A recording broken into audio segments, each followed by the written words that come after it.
अस्सलामुअलैकुम नाज़रीन, एक नई वीडियो के साथ मैं हूं आपका मेज़बान रज़ा अब्बास। क्या बांग्लादेश की हिफाजत अब तुर्क फ़ौज करेगी? ये वो सवाल है जो बहुत तेज़ी के साथ जनूबी एशिया के दिफाई हलकों के माबैन गूंज रहा है। तुर्की जो ख़ुद को आलम इस्लाम की उभरती हुई एक ताकत कहता है, जबकि दूसरी जानिब बांग्लादेश जिसने अपना ये हदफ मुकर्रर कर लिया है 2030 तक कि हमने दिफाई साजो सामान में बहुत आगे तक जाना है। भारत के लिए किस हद तक ये तमाम विजन बांग्लादेश का परेशानी का सबब बना हुआ है और भारत ने क्यों अपनी उम्मीदें किब्रस के साथ यानी साइप्रस के साथ वाबस्ता कर ली हैं, ये सिफारती लिहाज से इस खत्े का बड़ा ही पेचीदा किस्म का एक खेल है, जिसे आज की इस वीडियो के अंदर बड़े आसान अल्फाज में समझने की कोशिश करेंगे। मगर उससे पहले आपसे दरख्वास्त के वीडियो को लाइक और चैनल को सब्सक्राइब ज़रूर कीजिएगा। तो मामला कुछ यूँ है कि तुर्की के एक आला अहदेदार जो कि तुर्की की दिफाई कंपनी है एसीलेसन, उनके एक आला अहदेदार विज़िट करने लगे हैं इन्हीं दिनों के अंदर बांग्लादेश का। अब ये विज़िट बांग्लादेश के हुकाम की ख्वाहिश के ऊपर हो रहा है। इस विज़िट के अगराज व मकासद क्या है उनके दौरे के, उन्होंने आकर करना क्या है? उन्होंने आके कोई ड्रोन टेक्नोलॉजी बांग्लादेश को देनी है, कुछ एग्रीमेंट करने हैं, कुछ MOUs के ऊपर साइन करना है, टैंक देने हैं, क्या देना है, फाइटर जेट देने हैं, क्या देना, ये कुछ भी नहीं देना। इसके अंदर जो एक नई चीज़ है वो ये कि बांग्लादेश ने कहा कि आपसे हमें बहुत कुछ चाहिए, इसमें तो कोई इनकार नहीं है, लेकिन हमारी कंडीशन ये है कि आप जो अपना फ़ौजी साजो सामान है वो आप हमारे मुल्क में ही बनाएंगे और भारत की बिल्कुल मशरक़ी सरहद के ऊपर ही बनाएंगे। यानी बांग्लादेश और भारत ज़ाहिर है बिल्कुल साथ साथ इनकी सरहदें आपस में लगती हैं। तो जिस जगह का इंतखाब किया है बांग्लादेश के हुकाम ने कि कहाँ पर तुर्की की जो दिफाई साजो सामान बनाने वाली कंपनी है, अच्छा ये कंपनी भी एक ऐसी कंपनी है जिसे तुर्की अपने लिए काबिल फ़ख्र करार देता है। होता है ना, अमूमन बहुत सारे ऐसे ममालिक हैं जिनकी कुछ मशहूर सौगात होती है, उसी के ऊपर फिर फ़ख्र भी किया जाता है, फिर वो सौगात ही उस मुल्क की पहचान भी बन जाती है। इसी तरह तुर्की एसीलेसन कंपनी को दिफाई साजो सामान के हवाले से अपनी काबिल फ़ख्र एक कंपनी करार देता है। अब ऐसी कंपनी के एक आला अहदेदार का बांग्लादेश के अंदर विज़िट करना और बांग्लादेश की ये डिमांड कि आप जो अपना प्रोडक्शन यूनिट है वो आप बिल्कुल इन सरहदी इलाकों के अंदर बनाएंगे और यहाँ पर आप हमें सारा कुछ बना कर दें, आप हमें ड्रोन्स बना कर दें, आप हमें जो दीगर जो आर्टिलरी की मद में जो सामान चाहिए वो बना कर दें। गो कि हर वो चीज़ जो बांग्लादेश चाहता है बांग्लादेश ख़रीदार बनेगा और तुर्की की जो दिफाई सनत है उसे उसके अंदर मज़ीद उसे भी बूस्ट होने का एक और मौका मिल जाएगा, मज़ीद उसको मार्केट भी मिल जाएगी। अब ऐसा नहीं है कि जो बांग्लादेश का जो तरीक़ाकार है वो किसी और मुल्क से जो हथियार है वो नहीं लिया करता था, दिफाई साजो सामान नहीं लिया करता था। जब शेख हसीना वाजिद की हुकूमत भी थी तब भी बांग्लादेश की जानिब से जो है वो चाइना के ऊपर इन्हिसार थोड़ा सा ज़्यादा किया जाता था। लेकिन जब से बांग्लादेश के अंदर ये मॉडल चेंज हुआ, शेख हसीना वाजिद की हुकूमत को बांग्लादेश की आवाम ने ख़त्म किया और उन्हें मुल्क बदर किया गया। मुल्क बदर होने पर बल्कि वो मजबूर हुई और उसके बाद से अब हम ये देख रहे हैं कि तुर्की के जो डॉक्टर मोहम्मद यूनुस हैं, जो अबूरी सेटअप के सरबराह हैं, उनकी जानिब से तुर्की के साथ अपने ताल्लुकात को बहुत ज़्यादा वुसअत दी जा रही है हर मैदान के अंदर और दिफाई साजो सामान के अंदर ज़्यादा। अब इसके अंदर बांग्लादेश का जो हदफ है जिसका मैंने इब्तदा के अंदर बताया वो क्या है, जो हदफ 2030 तक गोल फोर्सेस के नाम से रखा गया है बांग्लादेश की जानिब से, इसमें बांग्लादेश का ये कहना है कि हमने दिफाई साजो सामान में बहुत आगे तक जाना है, हमने अपनी नेवी को स्ट्रॉन्ग करना है, हमने अपनी एयरफोर्स को मजबूत करना है, हमने अपनी ज़मीनी फ़ौज को मजबूत करना है। हर वो चीज़ जो हमें दिफाई साजो सामान हमारी मुल्की सलामती की हिफाजत के लिए ज़रूरी है, हमने वो दुनिया की हर मार्केट से लेनी है। यानी वो ये दावा कर रहे हैं कि हम ये तासुर ना जाए कि हम कोई भारत के ख़िलाफ़ ये सामान ले रहे हैं। अगर हमें कोई ज़रूरत पड़ी तो हम भारत के साथ भी डील बनाएंगे, हमें ज़रूरत पड़ी तो हम मगरिब से भी टेक्नोलॉजी लेंगे, हमें ज़रूरत पड़ी तो हम अमेरिका से भी टेक्नोलॉजी लेंगे अपने दिफाई हवाले से, अपनी मुल्की सलामती की बका के हवाले से। लेकिन ये तो वो मौक़िफ़ है जो बांग्लादेश ज़ाहरी तौर के पर सामने रख रहा है, लेकिन बांग्लादेश इतना बच्चा भी नहीं है सिफारती लिहाज से, जिसे तुर्की जैसे मुल्क के साथ जिसके भारत के साथ सिफारती तौर के पर ताल्लुकात अच्छे नहीं हैं, उस मुल्क की एक अहम और काबिल फ़ख्र कंपनी को, वो भी दिफाई साजो सामान की कंपनी को एक ऐसी जगह पर ला कर बिठाना कि जहाँ पर बिल्कुल भारत साथ हो, वहाँ पर प्रोडक्शन यूनिट उनका बनाना, एक दिफाई साजो सामान का एक अड्डा बना देना, तो ये भारत को कैसे हज़म होगा? और ज़ाहिर है भारत को हज़म हुआ भी नहीं है।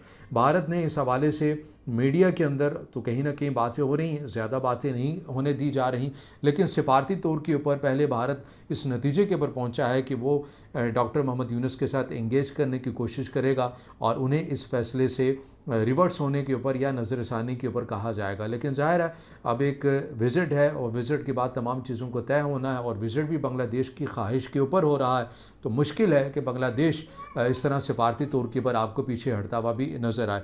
अब इसके जवाब में ऐसा नहीं है कि भारत जो है वो बड़ा खामोश होकर बैठा हुआ है। अच्छा, भारत की परेशानी की वजह क्या है कि तुर्की क्यों आकर यहाँ? अब इसके अंदर तो बड़ी सीधी सी बात है कि ऑपरेशन सिंदूर के मामले के बाद जिस तरह से तुर्की ने, जिस तरह से चीन ने पाकिस्तान का साथ दिया और वो भारत को हज़म नहीं हो रहा, भारत ने गम गुस्से के अंदर आकर आज़रबाईजान और तुर्की का बाइकआउट भी किया कि हमने सियाहत के हवाले से नहीं जाना। अब अच्छा, इसमें तुर्की को कोई ख़ास फ़र्क पड़ा भी नहीं है, जिस मुल्क के अंदर सालाना 5 करोड़ जाते हों, सयाह जाते हों घूमने फिरने के लिए, वहाँ पर अगर 5-10 लाख नहीं जाएंगे तो क्या फ़र्क पड़ जाएगा? कोई ख़ास फ़र्क तो तुर्की को पड़ा नहीं है। तो इसीलिए अब इस मुहिम को भी भारत ने भारत के मामले ख़त्म कर दिया है और आज़रबाईजान में भी ख़त्म कर दिया है, क्योंकि कोई फ़र्क पड़ नहीं रहा। तो लिहाजा भारत अब ये समझता है कि ऑपरेशन सिंदूर के मामले पर, जो ऑपरेशन सिंदूर हमारा नाकाम हुआ और हमें बड़ी हज़ीमत का सामना करना पड़ा, उसमें तुर्की और चीन ने बड़ा कलीदी किरदार अदा किया है। और एक ऐसा मुल्क जो सिफारती लिहाज से कश्मीर के मौक़िफ़ के मामले के ऊपर पाकिस्तान के साथ जाकर स्टैंड करता है, यानी कि मैं तुर्की की बात कर रहा हूँ, उसका हमारी मशरक़ी सरहदों के ऊपर आकर बैठ जाना, ये हमारे लिए कुछ अच्छी बात नहीं है। और फिर इसके साथ साथ भारत ये भी समझता है कि ये जानबूझकर बांग्लादेश को मुसल्ला करने की कोशिश की जा रही है, क्योंकि भारत का जो एक तासुर है कि वो इस खित्ते के अंदर सबसे ज़्यादा दिफाई साजो सामान रखने वाला मुल्क है, तो इस तासुर को भी तोड़ने के लिए बांग्लादेश को ज़्यादा से ज़्यादा मुसल्ला करने की कोशिश की जा रही है। ये भारत की डेफिनेशन है। ये ज़रूरी नहीं है कि बांग्लादेश ऐसा समझ रहा है या पाकिस्तान ऐसा कोई तासुर दे रहा है। ये भारत ये समझ रहा है कि मेरे अगेंस्ट ये तमाम चीज़ें की जा रही हैं ताकि इस खित्ते के अंदर मेरे तासुर को ज़ायल किया जा सके। अब इसके बाद भारत, ज़ाहिर है भारत भी एक बहुत बड़ा मुल्क है, भारत के पास क्या ऑप्शन है? भारत इस हवाले से आपको क्या चीज़ें करता हुआ नज़र आता है? भारत ने क़िब्रिस यानी गलतुल आम में इसे क़ब्रिस भी कहा जाता है, अंग्रेज़ी में अगर कहें तो साइप्रस भी कहा जाता है, लेकिन सही अदायगी इसकी क़िब्रिस है। तो क़िब्रिस के साथ अपने ताल्लुकात को बनाए हैं। अब आप कहेंगे कि तुर्की बांग्लादेश के साथ बना रहा है, उसकी सरहद भारत के साथ लगती है, तो समझ में आता है। तो ये भारत क़िब्रिस के साथ ताल्लुकात क्यों बना रहा है और ये तुर्की के लिए कैसे परेशानी की बात है, तुर्की को कैसे जवाब दिया जा रहा है? तो इतना कोई फ़ासला है नहीं है क़िब्रिस का, और क़िब्रिस और तुर्की के माबैन एक कॉन्फ्लिक्ट की एक बाकायदा हिस्ट्री भी है। जब ये इलाक़ा जो है, यह जज़ीरा है, ये बरतानिया के ज़ेर तसल्लुत था, और उससे जब ये आज़ाद हुआ तो यहाँ पर दो तरह के लोग थे। मुख्तसरन इसकी तारीख़ बता रहा हूँ कि यहाँ पर तुर्क निजात क़िब्रिसी भी यहाँ पर रहा करते थे और यूनानी निजात क़िब्रिसी भी यहाँ पर रहा करते थे। और 1974 के करीब ग़ालिबन तुर्की की जानिब से यहाँ पर एक मुसल्ला या फ़ौजी कार्रवाई भी की गई थी, जिसके नतीजे में ये मुल्क दो हिस्सों में तकसीम हुआ था। अब जहाँ पर तुर्क निजात क़िब्रिसी हैं, तुर्की ही वो दुनिया का वो वाहिद मुल्क है जिसे उसने आज़ाद हैसियत में उस हिस्से को एक मुल्क तस्लीम किया हुआ है, जबकि अक़वाम मुत्तहिदा उसे तस्लीम नहीं करता है, मगरबी दुनिया नहीं करती है और अमेरिका नहीं करता है। जबकि जहाँ पर यूनानी क़िब्रिसी आबाद हैं उसे एक मुल्क बाकायदा तौर के पर तस्लीम किया गया है। अब भारत ने जहाँ पर यूनानी निजात क़िब्रिसी जो एक अलहदा मुल्क बना जिसे दुनिया ने तस्लीम किया, अब भारत उनके साथ ताल्लुकात को बहुत तेज़ी के साथ बढ़ा रहा है। ये आज की बात नहीं है, 2022 में भी वज़ीर ख़ारजा एस जयशंकर उनकी जानिब से विज़िट किया गया, रवां साल भारत के वज़ीर आज़म नरेंद्र मोदी की जानिब से विज़िट किया गया, और उसमें क्या एग्रीमेंट किया गया? उसमें दिफाई साजो सामान ही के ज़्यादातर एग्रीमेंट किए गए भारत की जानिब से कि हम क़िब्रिस को मुसल्ला करेंगे, हम क़िब्रिस के साथ दिफाई अपने जो ताल्लुकात हैं उनको वुसअत देंगे। तो भारत बेसिकली तुर्की को सिफारती लिहाज से पैगाम देना चाहता है कि अगर आप बांग्लादेश में आ रहे हैं तो हम फिर क़िब्रिस में जा रहे हैं, जहाँ पर आपकी इस मुल्क के साथ लड़ाई भी रह चुकी है और आपके लिए परेशानी का सबब भी बन सकता है।